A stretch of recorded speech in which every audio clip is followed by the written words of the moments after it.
Ethan Cole woke up slowly. His head felt heavy, like he had been asleep for a long time. First thing he saw was a smooth, silver ceiling above him. Oh. The light was soft, not from a bulb, but from glowing walls. He sat up, confused. This wasn't his ship. He looked around. The room was clean, quiet, and cold. The walls were all made of strange metal. There were no windows, just one large glass wall in front of him. Behind that glass stood a tall figure, an alien. Ethan's breath caught in his throat. She was slender, graceful, and glowing faintly with soft blue light. Her eyes were large and silver, and her skin was smooth like porcelain. She wore a long, flowing robe that shimmered with every small movement. She looked more like a dream than a living being. But she was very real. Ethan stood up quickly, backing away. "Where am I?" "Who are you?" he shouted. The alien woman didn't speak. She simply tilted her head, watching him with curious eyes. There was no anger in her face, but no kindness either, just calm silence. Ethan's mind raced. He remembered his ship. He had been delivering cargo near the asteroid belt. Then a flash-bright light, an alarm, and silence. "Aliens," he whispered. To himself. "I've been captured." He walked toward the glass and banged on it. "Let me out. You can't keep me here." Still, she said nothing. She turned and walked away, leaving him alone in the quiet chamber. Hours passed, maybe days. Ethan had no way to tell time. There were no clocks, and the lights never changed. Every so often, a soft sound would come, and a tray of food would slide from a slot in the wall. The food was warm, clean, and oddly tasty. There was a small bed, a sink, and a toilet. It was not a prison cell, but it wasn't freedom either. Ethan started counting days by scratching lines into the metal wall with a piece of broken tray. 1 line, 2 lines, 3, every day. The same alien woman came. She stood behind the glass, watching him, sometimes for minutes, sometimes for hours. She never spoke. He began calling her Watcher. At first, Ethan yelled at her. Then he begged. Then he gave up. One day while eating, he looked up and spoke calmly. "If you're going to study me, at least say something. Tell me your name." Answer, but for the first time she stepped closer to the glass. Her silver eyes looked sad. She placed a hand against the glass soft. Long fingers splayed like she wanted to reach through. Ethan stared at her hand. Without thinking, he stood up and pressed his hand to the glass. Matching hers from the other side, they didn't touch, but something passed between them. A strange feeling like warmth from a fire on a cold night. Then she pulled her hand back and left. The next day, when she returned, she brought something new. A small device. She pressed a button, and a soft voice spoke in perfect English. "I am Sareth. You are not a prisoner. You are a guest in quarantine." Ethan stared. Quarantine? From what? Sareth pressed the button again. "You're kind, humans. Are dangerous to us, not with weapons, but with emotions." Ethan laughed, confused. "Emotions? You think feelings are dangerous?" She said nothing. But for the first time, he saw her expression change. Her lips trembled. Her eyes looked unsure. He stopped laughing. "You're serious," he whispered. That night, Ethan couldn't sleep. He lay on the bed, staring at the ceiling. "She thinks humans are dangerous because we feel too much," he said out loud. It sounded silly. Then again, this was an alien world with alien rules. He thought about Sareth. Her face was always calm, but not cold. There was something deep in her eyes, like someone hiding behind a mask. Maybe she wasn't his jailer. Maybe she was just as trapped as he was. One day, there was a sudden power failure. The lights flickered, and the glass wall opened with a hiss. For the first time, Sareth and Ethan were in the same room. He froze. She froze too. They stared at each other. Ethan raised his hand slowly. "I won't hurt you." She nodded, but stepped back. Her breathing was fast. Her hands shook slightly. "You're scared of me?" he asked, surprised. She didn't answer. But she didn't run either. Then she reached out slowly, like she wanted to touch him. Her hand stopped inches away. Ethan didn't move. Finally, her fingers brushed his arm. "Just for a second," she gasped. eyes wide and pulled back as if burned. Her whole body trembled. "Too much," she whispered. Then she turned and ran out as the glass wall sealed shut again. Ethan sat down, stunned. That small touch had meant something. Not just to her, but to him too. He thought he was her prisoner, but maybe she was the one trapped, and maybe, just maybe, he was the key too, setting her free. Ethan sat quietly on the cold floor, still thinking about what happened. That single touch from Sereth had been short, less than a second, but powerful. It had changed something between them. She had run away like she had touched fire, but for Ethan, it had felt ... human, real, warm. He kept staring at the glass wall. It was sealed again. She didn't come back that day. The next morning, Ethan woke up to find the tray of food already there, but no sign of Sereth.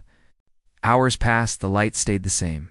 Time felt slow and heavy. He started to wonder if she would ever return. He missed her. Not just because she was his only company, but because something had connected them in that short moment. Something beyond words. Later that day, the door opened softly. Sarath stepped in. This time, she wasn't behind the glass yet. She stood at the edge of the room, holding the small translation device. Ethan stood too, but didn't move closer. She placed the device on a table, pressed a button, and the calm voice spoke again.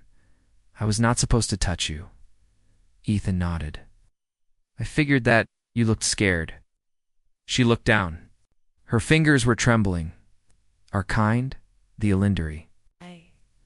We were born with strong senses, too strong. We removed emotion from our culture many generations ago. Feelings were seen as dangerous." Ethan frowned. "Why? Feelings are what make us human. Love, sadness, hope. They give us meaning." Sarath looked up, her silver eyes full of questions.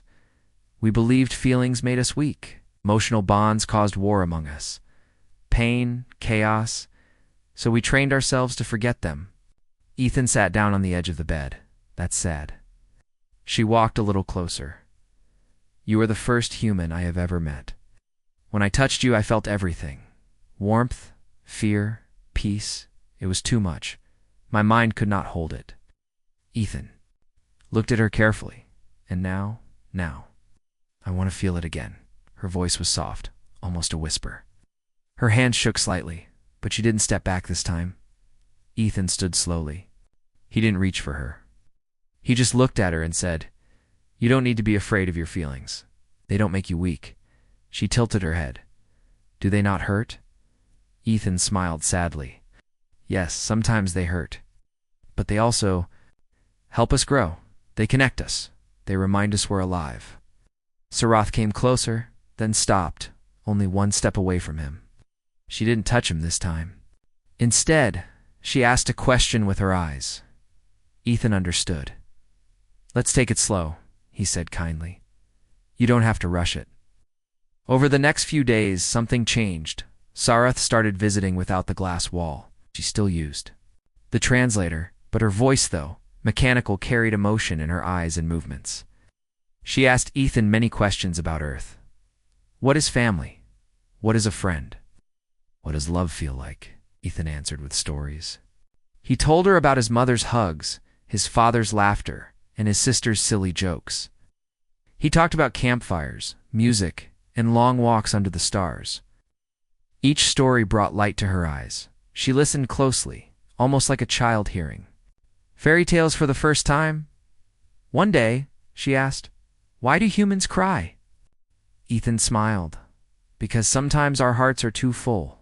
Sadness, joy, even beauty, it all comes out as tears." She looked down, touched the corner of her eye. "We cannot cry. We were never taught how." Ethan gently replied, "Maybe.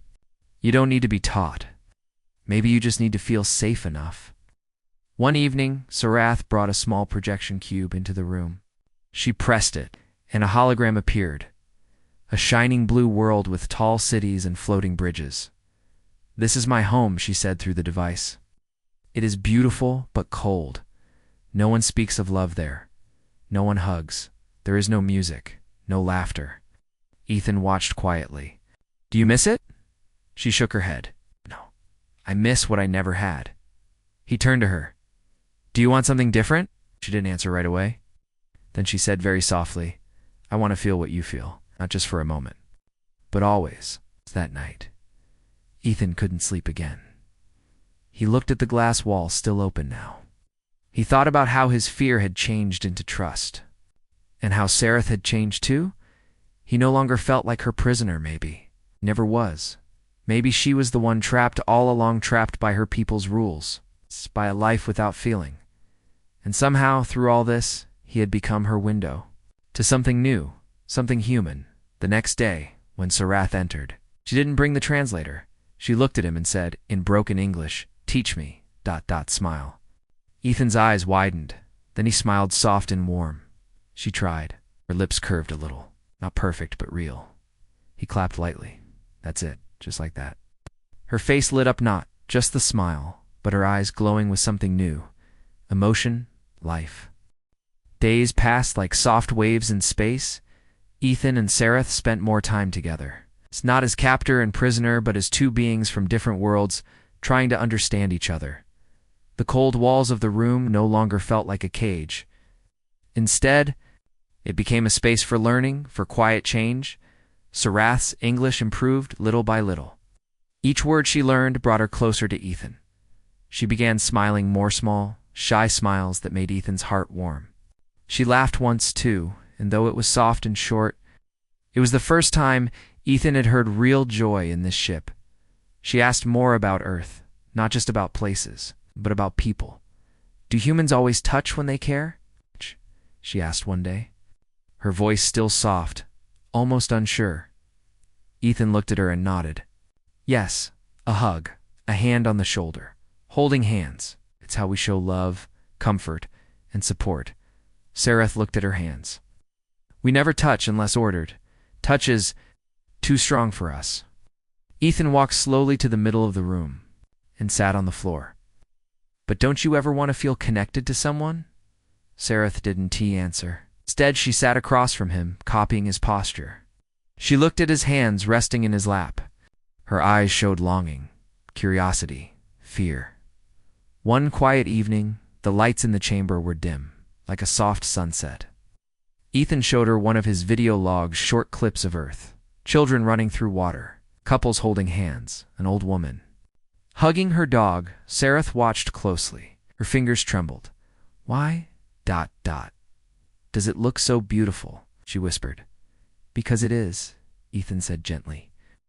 It's messy and loud and sometimes painful, but it's full of love. She blinked. Slowly, we were taught to hide. Hide feelings. Hide touch. Even from ourselves. He turned to her. You don't have to hide anymore. She looked into his eyes. But what if I break? You won't, he said. I promise. The next day, Sareth didn't appear. Ethan waited, walking back and forth. The tray came with food, but no sign of her. Hours passed. He started to feel anxious. Worried? Was she hurt? Taken away? The door finally opened, and Sareth entered slowly. This time, something was different. Her robe was less bright. Her face looked pale, tired. She walked without energy, as if something heavy was pulling her down. He stood quickly. Are you okay? She didn't answer with the device. Instead, she placed it on the table and looked at him. My people know, she said slowly. Out! Us. Ethan's heart skipped. What do you mean? She sat down on the edge of the bed. They saw the logs, my expressions, the change in me. And, Ethan asked, nervous. They fear I have been emotionally infected. They say I must go through cleansing, remove your influence. Ethan's fists tightened. So that's it? They'll erase everything you've learned? Everything you feel? She looked up, eyes sad. Yes, that is the law. Ethan stepped closer, voice shaking. She closed her eyes for a long moment. Then opening them, she said, I want to feel again. I want to remember what it's like to feel your hand, to know I'm alive. Ethan didn't move. He waited. Sarath stood up and walked to him slowly, very slowly. She stopped just one step away, her breath shaky. "Please," she whispered, voice cracking. "Just once. Let me touch you. No glass. No fear." Ethan held out his hand. "Only if you're sure." She nodded. Her hand rose graceful. Trembling Anne met his. For the first time, their skin touched fully. It was like a spark, but gentle. Her hand fit in his perfectly, and warmth spread between them like sunlight after winter. Sarath gasped. Tears filled her eyes. So many emotions flooded her mind: fear, peace, joy, sadness, and something else. Something deep and beautiful. A quiet connection that words couldn't explain. She fell forward, gently leaning her head on Ethan's shoulder. Ethan didn't move. He simply held her. "You're okay," he said softly. "You're not broken. You're human. Your own way," Sarath whispered. "How do humans survive? Feeling this much?" Ethan smiled. "Because we don't do it alone." Later, she sat beside him, holding his hand carefully. She spoke slowly, as if remembering how to use the words. "When I was chosen to study you, I was told not to feel, but I did. I felt wonder, curiosity, and then ... connection." Ethan looked at her gently. "It's not wrong to feel." She nodded. "But to my people, it is forbidden." "Then maybe it's time your people saw what they've been missing." Sarath looked down at their joined hands. Her voice was quiet, but strong. "Then I will face them, not as the same Sarath who feared emotion. I will go as someone changed." Ethan nodded. "And I'll stand with you." That night, they sat in silence. No more glass, no more fear, just two souls. Side by side, holding on to something new, a touch that was no longer forbidden. The next morning, everything felt different. Sarath stood beside Ethan, her hand still gently in his. Her eyes had changed. They no longer looked distant or empty. They were alive, now soft, glowing, full of thought and feeling. But the peace between them was short-lived. The door opened. Two Elindari guards stepped inside. They were tall and silent, their skin a pale blue. Their eyes cold and unreadable. Sarath stood up quickly, letting go of Ethan's hand. One guard spoke in their own language. Sarath nodded slowly. "What is it?" Ethan asked. She turned at him with a calm voice, but her face was pale. "They have come to take me to the council for emotional testing." Ethan stepped forward. "What does that mean?" "They want to measure how much my emotions have grown. If I fail, they will order my cleansing. My mind will be cleared. All feelings removed." Ethan shook his head. "That's not right. They can't take away what you've become." Sarath gave him a small smile. "It is their way. I will not forget you, not even if they try to erase everything." "No," Ethan said firmly. "You're not going alone." But before he could move, the guards raised their hands, warning him to stay back. Sarath looked at Ethan one last time before she turned and followed them out of the room. The door closed. Ethan was alone again. Hours passed, maybe more. Time dragged on. The room felt colder without her. Ethan paced back and forth. He could not sit still. Ow. His thoughts spun like a storm in his mind. He knew she was in danger, not from pain or violence, but from silence. From being turned back into the emotionless being she once was. He couldn't let that happen. Later that night, Ethan made a decision. He walked to the food tray slot and knocked hard. Then again. Then again, a small camera above the door turned on, watching him. "I need to see Sarath," he said, loud and clear. "I know you're listening. I know you can hear me." No answer. He stepped back, breathing hard. "Then I'll find her myself." He looked around the room and noticed a small panel near the wall. The same one Sarath had once pressed to open the emergency door during the power failure. He opened the panel and found a small control pad. It was in the Elindari language, but after some trial and error, a soft hiss filled the room and the door slid open. Freedom. Ethan stepped into the hallway. The ship was silent and smooth. Everything looked silver and glowing. Felt like walking through a dream. He moved carefully, listening for sounds, hiding when he saw other Elindri walking by. Then, from behind a corner, he heard her voice. Not from a device but real, weak, tired? No. I will not forget. His name is Ethan. ... Ethan followed the voice and found a small room with clear walls. Inside, Sarath stood at the center, surrounded by bright lights and glowing crystals. Elindiary council members sat in a circle. Watching her, she looked pale, shaking like her energy was fading. One elder spoke in their language. The screen showed her brainwaves. Moving faster and faster, Ethan didn't wait. He ran toward the chamber and slammed his hands on the glass. "Stop this!" he shouted. The council turned, surprised. Sarad's eyes widened. "Ethan." He nodded. "You don't have to do this. You are not broken. You are more alive than any of them." The guards rushed forward, but one younger council member raised his hand and stopped them. Sarath stepped toward the glass. "Why did you come?" "Because I made a promise." "You don't have to face them alone." A long silence followed. Then Sarath raised her hand and pressed it to the glass.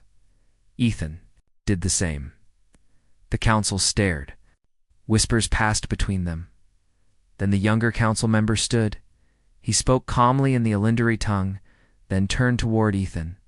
A translator was activated. "You, the human, have shown us something we forgot. Emotion, connection, touch." Another elder spoke. "It is dangerous, but also powerful. Sarah's mind is unstable, but strong." The young member nodded.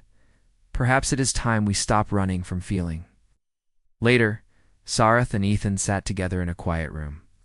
She looked tired, but her eyes were bright. "I thought I would lose everything," she whispered. Ethan gently held her hand. "But you didn't. You found yourself." She looked at him. "And I found you." In the following days, Sarath was not punished. She was observed, yes, but now as a symbol of hope.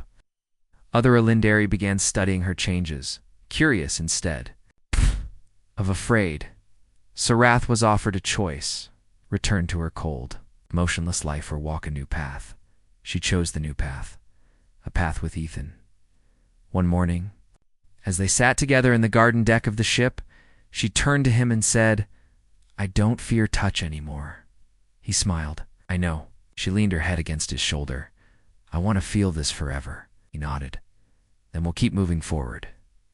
Together." Days passed, but peace did not last. Ethan and Sarath were allowed to stay together, but not without conditions. The Elendary Council was divided. Some believed Sarath had proven that emotions could be controlled and used for good.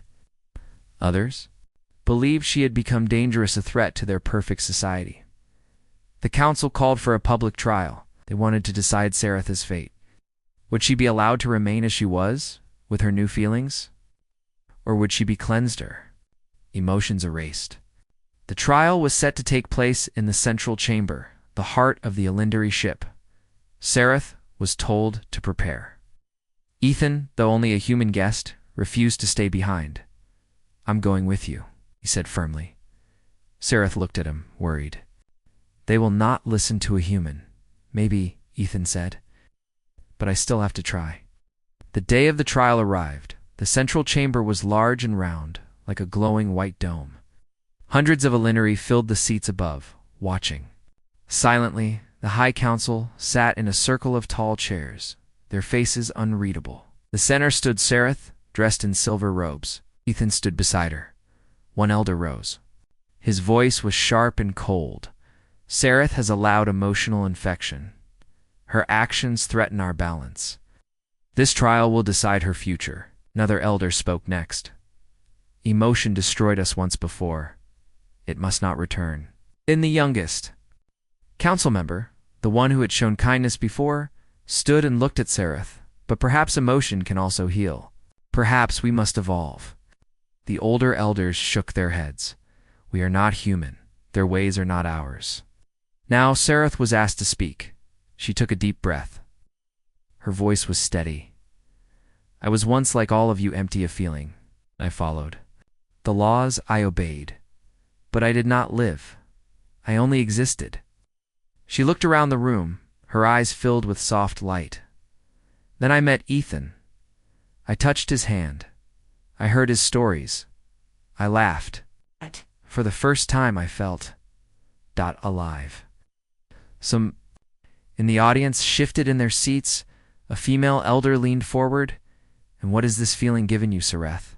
Sarath paused and said it gave me fear, pain, joy, and love. And with them I found courage. I learned to care not just for myself, but for others. She turned to Ethan. He gave her a quiet nod. I am not weaker, she said. I am stronger than I have ever been. Now it was Ethan's turn to speak. He stepped forward. I didn't come here to change your world. I was just trying to survive. But Sarath showed me that your people are not cold machines. You are capable of more. You just forgot what it feels like to care. The elders watched him in silence. He continued, I've seen fear in your eyes, but I've also seen curiosity, hope, and I believe if Sarath is allowed to keep her emotions, she can help lead your people to something better. One council member stood sharply. This is dangerous.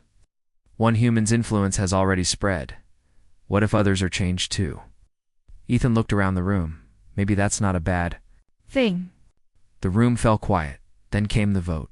Each council member stepped forward, one by one, and placed a glowing crystal into a large bowl at the center of the chamber. Blue crystals for cleanse, green for allow. The bowl glowed softly. As more crystals were added, Sarath stood tall, but her hands were tight at her sides. Ethan stood beside her, waiting. After a long moment, the youngest council member stepped forward, placed a green crystal into the bowl, and looked directly at Sarath. Let change begin. The final elder dropped her crystal. The bowl stopped, glowing. A soft chime filled the room. The crystals were counted. Green, 6, blue, 5. Gasps filled the chamber. The vote was decided. Sarath would not be cleansed. Sarath turned to Ethan, eyes wide with shock. Then she smiled. It was not a small smile this time. It was full, bright, and beautiful. Ethan smiled back, a bit teary. You did it? No, she said. We did. Later, as they walked through the halls of the ship, Sarath noticed something strange. Some Elendri now looked at her differently. Few nodded. One even smiled just slightly. Change had begun. Sarath had not just saved herself, she had opened a door for her people. That night, they sat in the ship's observatory. Stars filled the sky. Soft music played an earth song Ethan had brought. With him, Sarath leaned on his shoulder. Do you think your people would accept mine? She asked. Ethan chuckled. Humans are used to strange things. And if they see what I've seen in you, they'll welcome you. Right.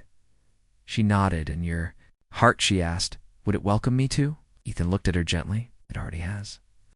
Weeks passed after the trial. Life on the Elendri ship began to change. Slowly, but surely. The council's decision to let Sarath keep her emotions became the start of a quiet revolution. More Elendari began to ask questions. Some requested to speak with Sarath. Others wanted to watch Earth videos. A few even tried smiling for the first time. Something new was spreading across the ship. Something warm. Something human. Sarath was now a symbol of change. She became the bridge between two worlds, hers and Ethan's. But she didn't let this new role change who she had become. She still visited Ethan every day. They still sat together, laughed, and talked about Earth and Elendari life. One morning, the ship entered orbit above a large, peaceful space station. It was built by a union of alien species, including humans. It had green gardens, art halls, and open meeting spaces where different kinds of beings worked and lived together. The Elendari Council had approved a test. Mission Sarath and Ethan would live there together for some time. They would share their story, show others what was possible, and help more Elendari understand emotion. Before leaving the ship, Sarath stood on the observation deck, staring at the station in the distance. I was once afraid of feelings, she said quietly. Now, I carry them with pride. Ethan stood beside her. You carry them well. She smiled at him. Will you still hold my hand when we arrive? Ethan took her hand gently and never let go. Life on the space station was peaceful, Sarath, and Ethan moved into a quiet home in the diplomatic sector. It had a garden window and a learning room filled with music, books, and memory logs. Sarath began teaching small groups of Elendari who were curious about human emotion. She explained how feelings could bring pain but also connection, courage, and beauty. She used her own story as proof. Some Elendari cried for the first time in centuries. Some just sat in silence, listening to their own thoughts. Others began to write poems, paint images, share small moments of touch with their closest ones. Meanwhile, Ethan shared human traditions, storytelling, music, and laughter. He showed them simple things: how to dance, how to hug, how to write, with feeling. Too many Elendari, these were strange and powerful things, but they listened, and they learned. One day, while Sarath sat by the garden window, she looked at Ethan and said, "Do you remember the first time I touched your hand?" Ethan nodded. "Like it happened yesterday." "I was afraid," she whispered. "Not of you, but of myself. I thought I would lose control, but you didn't," Ethan said. "You found control because you felt," she smiled softly. "Yes, and now I no longer fear it." Ethan walked over and sat beside her. He gently took her hand. "This journey," he said, "it wasn't just about you learning from me. I learned from you." To Sarath looked curious. "What did you learn?" Ethan smiled. "That strength comes not from fighting emotion, but from embracing it." Soon, the human and Elendari ambassadors invited Ethan and Sarath to speak before the Unity Counselor group made up of leaders from many species. They wanted to hear how emotion and connection had brought change between two very different worlds. On the day of the gathering, the hall was full. Sarath stood on the stage with Ethan beside her. She looked out at the crowd, so many faces, human and alien alike. She spoke with a clear and calm voice. "There was a time when I believed touch was dangerous, that emotion was weakness. But then I met a human who showed me otherwise." She looked at Ethan and smiled. He did not fight me. He did not fear me. He simply held out his hand and let me choose. And through that choice, I found freedom. She stepped forward slightly. "I am not perfect. I still feel fear, still struggle with sadness. But I also feel hope, joy, connection, and I believe that through these emotions we can all grow stronger together." Applause filled the hall, quiet at first, then louder. Even some Elendari in the crowd stood and bowed their heads in respect. Ethan spoke next, his voice steady. "We once believed we were too different, that we could never understand each other. But now we know understanding doesn't come from logic alone. It comes from listening, feeling, and choosing compassion." He reached for Sarath's hand, and she took it proudly. "No walls," he said. "No glass, just trust." Later that night, back at their home, Sarath sat by the window and looked at the stars. Ethan joined her. She turned to him.